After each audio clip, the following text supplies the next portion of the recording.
What's up, everybody? Welcome back to the channel. This is Legitical Response, and folks, House panel to refer ex-governor Andrew Cuomo for criminal charges. Now, I'm not covering this story. I just thought that was a very interesting headline, and I thought I'd throw that out there right quick for you guys.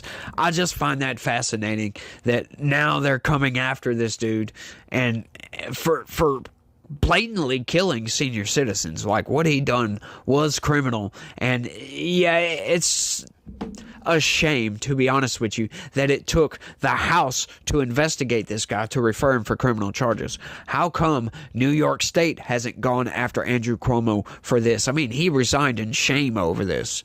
You think that's good enough? I mean, he killed like 30,000 people. Yeah, he didn't technically kill anybody, right? But his directives led to the death of a lot of people, a lot of senior citizens. His orders, by sending these people back to those senior citizen homes, led to the death of those people. So, yeah, I think he does bear some responsibility for those actions. And I just find it just a shame that it's taken the House of Representatives, for crying out loud, referring him to the DOJ. How come the FBI hasn't investigated? How come New York hasn't gone after this? It's a damn shame to me that nobody has thought, hey, maybe we should do some criminal investigations here.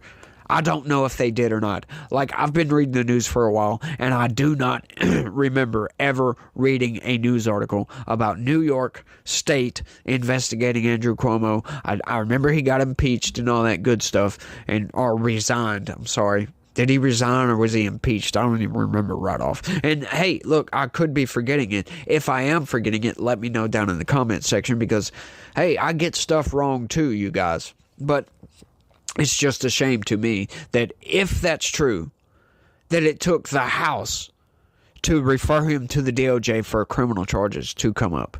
That's crazy to me. But I want you guys to do me a big favor. Y'all smash that like button for me. I really need y'all's help right now. I really, really genuinely need the help. YouTube's got me in a box, y'all, and I'm trying to get out of that box. I'm trying to bust out of this thing. And the only way I can do that is through you guys smashing that like button on every single video. If I could get y'all to do that. And if you're new around here, subscribe. I cover news articles all day long. That's all I do. Cover news articles. I deal with facts, y'all. I give my opinions, of course.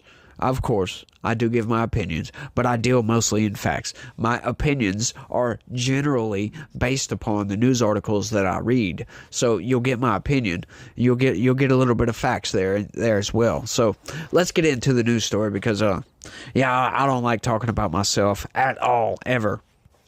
Check this out, y'all. Here we go. Here we go with some more manipulations from the corporate press and what they're trying to do. Fear-mongering, y'all. Trump is considering halting federal grants to police that decline to participate in mass deportations. Yeah, oh, you got to love this. As Donald Trump promises the largest mass deportation of undocumented immigrants or criminal aliens in U.S. history, if reelected, his team is considering withholding federal police grants from local law enforcement agencies that decline to take part in the deportations. Three sources close to the Trump campaign told NBC News. Now, you see, you gotta love when they do this. You got to love. These are anonymous sources, just so happens they're telling us this, but this is normal. Joe Biden has been doing this all over the country for all kinds of stuff, but yet they're fear-mongering about Trump doing this because sanctuary states aren't going to comply with his deportation orders. And you know what I would say to that? Yeah, sure. Don't give them any federal grants. If they don't want to comply with federal laws, for crying out loud, then they don't deserve federal grant money. Now, if you have a differing opinion, let me know down in the comment section. But that's my belief. The move could prompt legal challenges, as a similar policy did in the first Trump administration.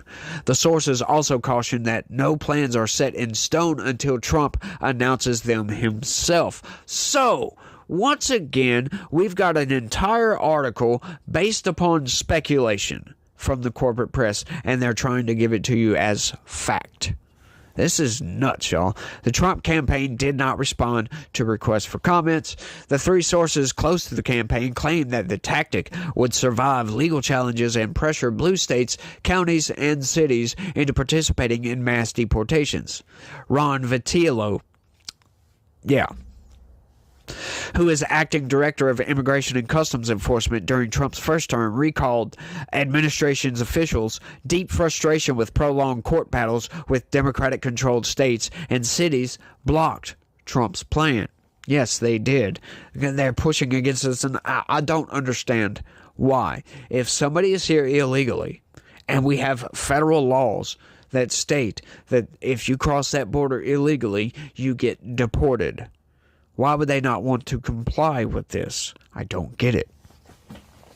So-called sanctuary cities like Chicago and states like California currently decline to alert ICE when they encounter or arrest criminal aliens. When criminal aliens finish serving their time in state prisons or local jails, they are generally released into the community rather than handed over to ICE. Now, this is why I call Democrats outright insane.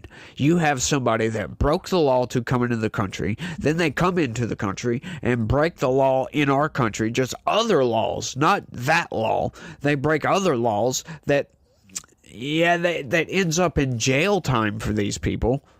Like, why would you not refer them to ICE? Why would you not want to kick them out of the country, right? If you guys are the ones that are constantly advocating for dreamers, people, they just want a better life. Well, coming to our country and causing chaos is not wanting a better life. So that's not an excuse, by the way. These people don't come here for a better life if they're causing chaos and breaking laws. I am sorry. That excuse will not work. And you guys not referring these people to ICE, not notifying the federal government, is breaking the law. So these officials, technically, and it's a shame Trump isn't doing this, they should be criminally charged, or at least investigated to find out if they intentionally withheld information from the federal government to allow aiding and abetting, essentially, criminals. It's nuts, y'all. It's just outright nuts, and I just don't understand why they would allow this. Trump has vowed that if he returns to office, he will immediately begin rounding up undocumented immigrants across the country, starting with those who have criminal records or final orders of deportation. Yes, that is a very good starting place. That is a very logical starting place. Nearly 1.5 million immigrants in the U.S. have final orders of deportation, according to ICE officials. That's an insane number. But is Joe Biden deporting these people? No. Deportations have actually dropped like 80% under the Biden administration. That's nuts, y'all. And more than 430,000 criminal aliens with criminal records are believed to be living in the country outside of ICE detention.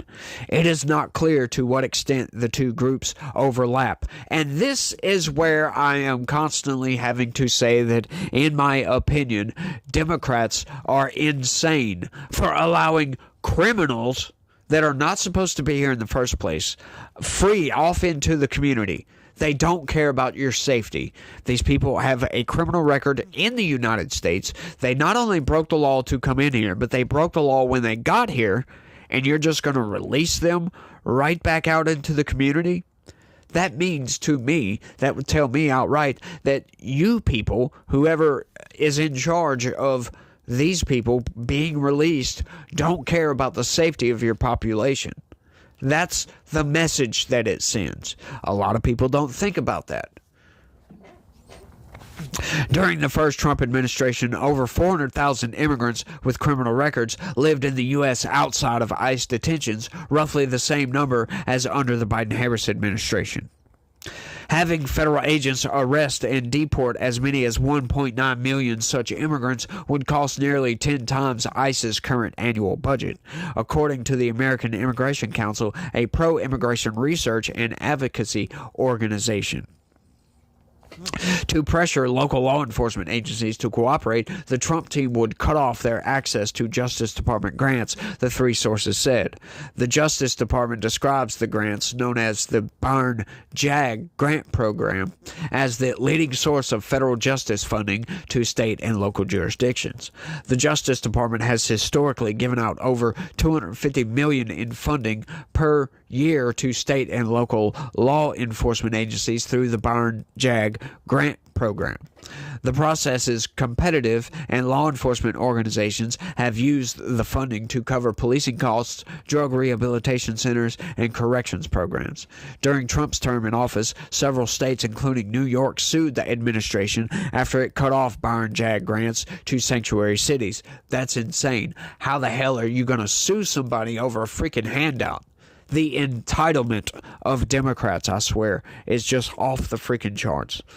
After an appeals court sided with the Trump administration, the Democratic-controlled states appealed to the Supreme Court, and that legal maneuver, in essence, ran out the clock on the Trump administration. Guess what? The Biden administration allowed it to go through. Before the Supreme Court ruled, Joe Biden won the 2020 election, took office, and restarted the grant program for sanctuary cities.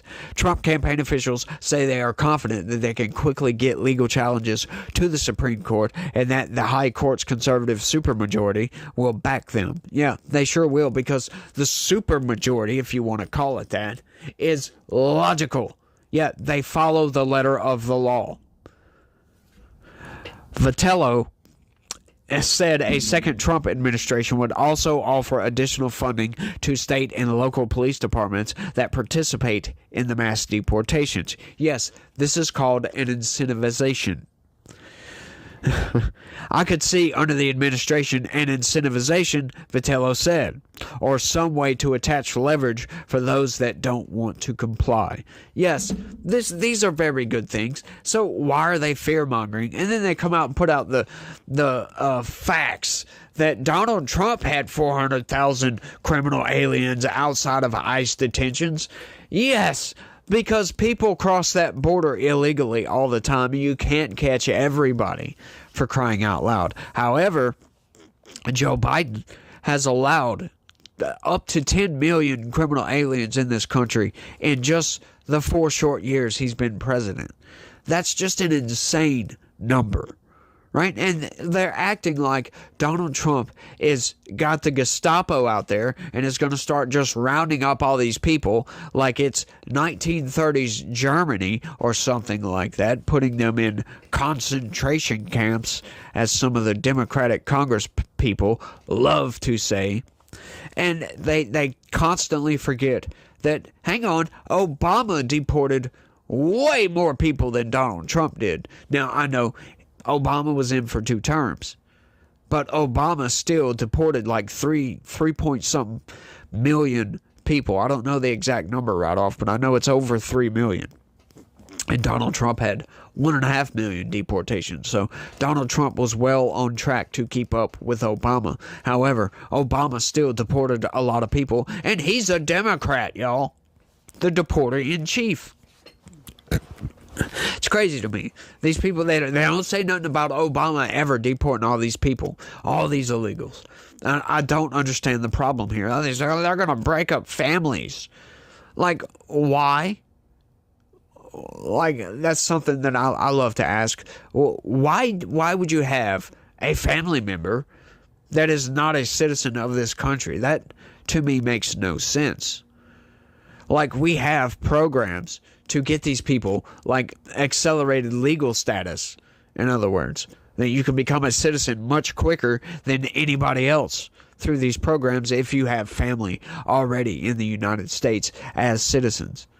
So, hang on, what do you mean separation of families and all this other garbage? They love to throw that out. Oh, the kids in cages stuff. Well, yeah, Obama started that. And as a matter of fact, I think that was started well before Obama. But Obama kept that practice up for sure. But it was only bad and Hitler-esque when Donald Trump did it. See, this is what I can't stand. The corporate press, they lie about Donald Trump constantly. And this has got to where people are just deranged with Donald Trump because they believe everything the corporate press says about Donald Trump. Now, that is not to say Donald Trump doesn't have his issues, because he most certainly does. Donald Trump is a flawed human being.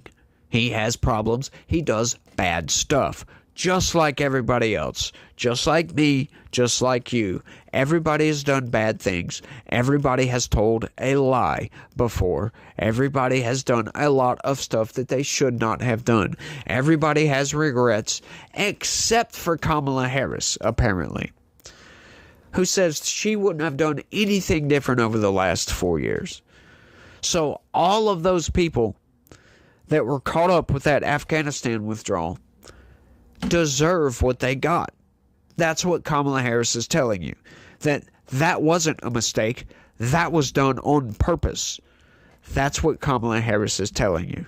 And that's one reason why I can never vote for Kamala Harris. If you're going to come out and say that y'all made no mistakes whatsoever, Afghanistan by itself should be just an outright disqualification of you being able to be president. Just outright. That's not to mention the border, all the funding for war, and all this other stuff. There's several other things, right? Like the mismanagement of our economy. They have blatantly mismanaged, and they don't feel bad about inflation rising up to 9%, about you not being able to afford groceries. They don't feel bad about that. That was done on purpose, according to Kamala Harris. This is what she has said. This is not my opinion. Right? So don't get out here thinking I'm just biased. That's what she said, not me. Although I am taking it to that extreme, because if you throw that in her face, she'll probably deny it outright. Or she'll call you crazy or some stupid crap like that. But this type of crap, this type of cultural warfare against Donald Trump has just been insane. And it's really hard sometimes to cut through all the noise, to get to the facts, to get through the truth, to get through all the BS and see reality for what it is. Because these people, the corporate press, make it so hard to find the truth. It's just crazy, y'all. But that's what I'm here for. This is the whole reason I started covering news articles, was to get the truth out there. And, along the way, I'll give you my opinion. And maybe you agree with my opinion. Maybe you don't. Don't know. Let me know down in the comments. But I think that's all I got for this one. Y'all be sure to smash that like button for me. Share this video anywhere and everywhere you can. I really, really need y'all's help greatly. And I would appreciate it, y'all. So, y'all do that for me. And, y'all let me know what y'all think about all this down in the comment section. Y'all try to have a good day. And stay legitical. Peace.